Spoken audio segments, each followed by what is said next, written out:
Welcome to the third installment of Microscope May. This week we are taking a look at the YCS 71 Ultra Trinocular Microscope. So let's just jump right into it. I only bought the head of the microscope, which is why we're using the Mechanic DVS-1 arm along with the microscope stand from the other Mechanic scope. If you guys are interested in a review of this articulating arm, I'll have a video already posted by this time. So again, I only bought the microscope head along with the eyepieces that come with this guy. I didn't buy the whole kit because I didn't need more microscope stands. The only other thing that we need in order to test this guy appropriately is a CTV. So this doesn't come with a CTV if you just buy the scope head. So we're going to be borrowing the CTV off of the Mechanic scope here, as well as the Barlow lens. I'll have links to all this stuff in the description if you're interested in any of it and want to support the channel. So out of the gate, it's a really nice and clean looking microscope. Honestly, as much as I really enjoy the flashy colors of, for example, the Mechanic scope or the blue sunshine microscope we took a look at last week, I do like the nice black sleek look of this scope. So just from a visual standpoint,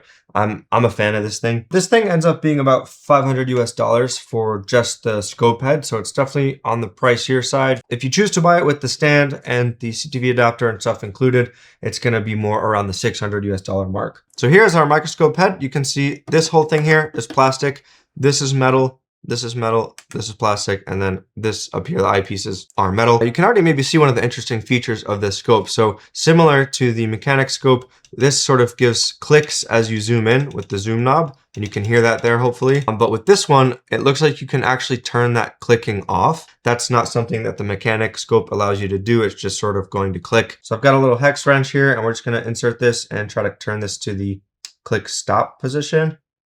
I don't know if that actually is gonna, okay, it's still clicking, so I don't know. It seems like you can turn this thing quite a bit. I don't want to break the scope.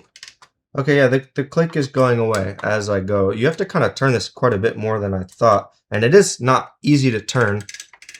It certainly sounds different. I can't say that this is turning off the click. So it has reduced the clicking. You can hear it still, but I don't feel it as much. I'm just gonna put this back where it was because I did prefer how it felt before. Yeah, now it's definitely clicking a lot more. So anyways, not too sure about that feature there. Doesn't really seem to fully stop the click, and I don't want to break the scope, and it doesn't seem to loosen farther than I loosened it. I've got this back on the arm here, and I want to show you guys something else on the zoom knob here. This is actually going to get multiplied by 10 once we put the eyepieces on. So it's going to actually be 6.7 times zoom all the way up to 45 times zoom. So I believe this is the least amount of magnification that we've seen on a trinocular so far. But to be honest, the other trinoculars that we've tried zoom in quite a bit more than I would normally ever use for microsoldering purposes, but it is worth noting that that's the case. We also have a cool feature here, which allows you to sort of set a minimum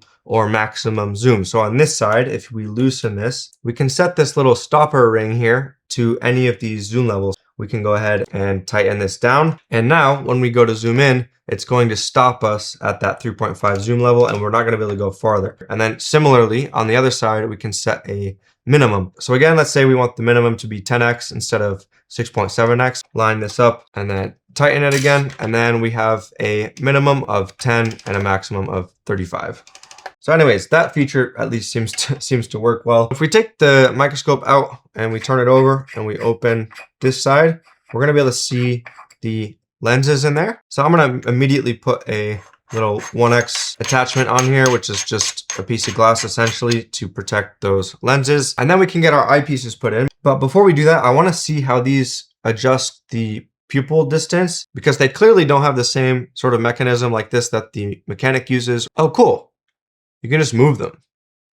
Oh, cool. Okay. And it is interesting because they do sort of go more diagonal as you pull them apart. But yeah, these have like a little rubber boot around them, which is interesting. That's definitely very different than the other scopes that we've taken a look at so far. I've also got this little repair pad from Ameo that we're going to be using as a little bit of a backdrop for our PCB. But let's first take a look at these little eyepieces we have here. These do actually appear to be somewhat different than the eyepieces that we've tried so far on the other scopes. You can see it is interestingly shaped. But it looks like the little eye guard here is sort of a flip up one. So you can either have it so that you just hover your eyes over it, or you can have little guards like we have on the other scopes. So these are actually PL lenses, which means they are plane corrected. So instead of the WF lenses or the wide field lenses, where you're going to have some amount of blurriness around the outside of the sort of field of view when you look in the scope, these are going to kind of correct that, and it's going to give you a nice clear view across the entire field of view. This 10x part is going to again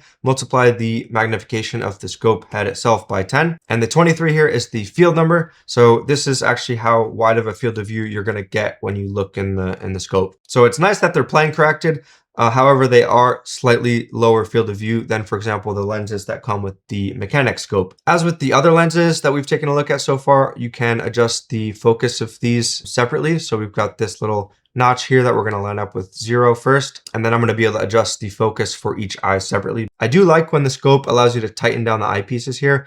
That way you can adjust the focus without the thing spinning in place, and we can get the other lens slotted in here as well. Cool, so we've got these tightened down, and we can adjust the focus of these individually simply by grabbing them and turning them. All right, again, I'm not going to look in the lenses just yet. We're going to get a camera on here so you guys can at least see somewhat of what I'm seeing. So you're gonna have to forgive the wires going everywhere. We would normally obviously use those little clips on top of here, but let me switch over to the microscope view. All right, so we've got the digital microscope here, and you can see the switch motherboard already.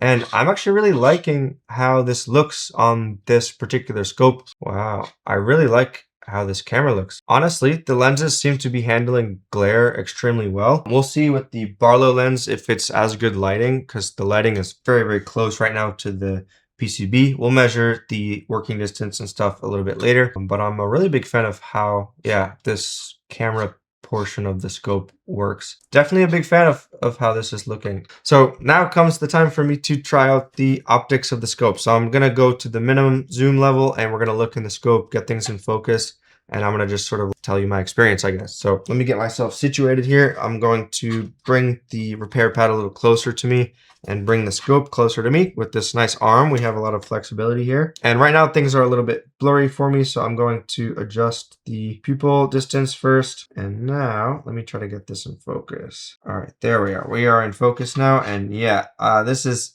giving me a throwback to how intense the depth perception is of the mechanic scope. This thing here really freaked me out when I first tried it. If you guys want to see my first experience with a trinocular microscope, go check out my review of this, and you can see my mind getting absolutely blown with how much depth perception you can actually see with these things, compared to a digital scope. But this has just as much depth perception as this guy does, but I can definitely see the difference with the plane corrected lenses. I'm feeling like I might even need more lighting than what I'm getting with this here. All right, so I've got the mechanic ring light on here, and this thing is, I think, going to be significantly brighter. Yes, huge difference in how much brightness this provides versus this one, but I believe a lot of that is because of the diffuser I added to it. All right, that is a big difference. Let's check out the digital piece again very quickly with the ring light on there. You can see there's a lot more light. The camera handled the low light situation pretty well, actually. And we can zoom in here as well and take a look at again how this looks zoomed in. Looks super, super clean. You can see that as an O201 component right there. So you can see the 45x zoom is definitely plenty for microsoldering. You're not really going to need higher zoom than this. Okay, back to trying the optical piece now that we have sufficient lighting. This looks really nice, I have to say. I thought I was going to notice a more restricted field of view in the eyepieces. I definitely slightly see it, but honestly, it's really not that big of a difference. And what I'm noticing more so is, I don't know if this is just because I'm getting used to the optical scopes now, but I definitely noticed that with the mechanic scope and the WF or wide field lenses, my eyes have to do a lot more work to get the picture to be sort of clear or in focus. It just feels like it's stressing my eyes and my eye muscles more than this plane corrected view is. This looks very, very nice. This is actually a really, really great compromise between the depth perception that we were getting with the mechanic robot 6560T and the eye comfort of the Sunshine R360. If you guys remember, that did also have PL lenses or plane corrected lenses. Yeah, this is a really, really nice in between. So now I'm going to adjust the focus of each of these. Yeah, that looks phenomenal. I really like the optics of this scope and how the digital camera looks on this thing. I think that's definitely going to be its strong suit, which is a good strong suit to have. How it looks through the lenses and how the actual camera looks. I can tell you for sure my eyes are definitely having to do less work than with the mechanic scope. Let me try now with these little eye cover things or eye guards unfolded because I want to see how I like those. Yeah, I really like these. They do also sort of block the peripheral vision, but the main reason I like these is because it sort of helps you know how far away from the scope to keep your eyes. It kind of provides a point of reference for you without having to do this all the time. I'm sure once you get used to your optical scope, you're not going to have to worry about that too much. But especially from my perspective as a beginner to optical scopes, I really enjoy the little eye covers. So next I want to show you guys kind of how the optics of this scope look through my phone camera. I have to put a disclaimer here that it's not going to look anything like it does in person because there's no possible way for me to convey the depth perception that these scopes give, or even anywhere close to the clarity that you get of the optical system. That being said, let me still give you guys a preview of how it looks on the phone. All right, so hopefully you guys can see now. I'll note that the yellow you're seeing on the edges there does not happen in person. So I think that's just my phone camera freaking out, trying to figure out what to do with white balance or something. But hopefully you can see there how nice it looks. And forgive me, it is very hard to stay still with the phone camera here. But check this out. When I zoom in, everything stays in focus. So I don't have to adjust the height of the microscope. So really cool feature of trinoculars in general, or optical scopes in general. Next, we can test what kind of working distance we're getting with the scope here. At this point, we're getting about 90 millimeters of working distance. But what we're gonna do now is we're gonna take this off and we're gonna test it with the Barlow lens instead. So this is a 0.5x Barlow lens from Mechanic. I'll have a link to where you can get one of these in the description. This is essentially going to do two things. It's going to increase the field of view under the scope, and we're also going to be getting a much higher working distance. All right, so we're right about there. This is a lot of working distance. I don't know why. As much as it would be nice to have this much working distance, the eyepieces are so high up that you're going to have to be so far up above your desk just to see. I have to get an actual tape measure out here for this. So this is giving us 200 millimeters of working distance. Don't know why the Barlow lens would impact this scope more than the other scopes. But that being said, I guess I would probably recommend grabbing more like a 0.75x Barlow for something like this versus the 0.5x. I did like the 0.5x on the Mechanic scope, so I'm not too sure. So all that being said, I really do like the scope. The thing looks really sleek and the optics and the digital view look really nice. I love how much depth perception you can get with this thing without straining your eyes. I really feel like I could work long hours with this and feel nothing. So yeah, as far as pros go, I have to say the optics of this are probably my favorite out of the three scopes I've tried so far. But that being said, it's definitely shown me that the optics are not what I care the most about when using an optical scope, which is weird. You'd think that I would prefer having better optics. However, the cons are, for me, a little bit rough.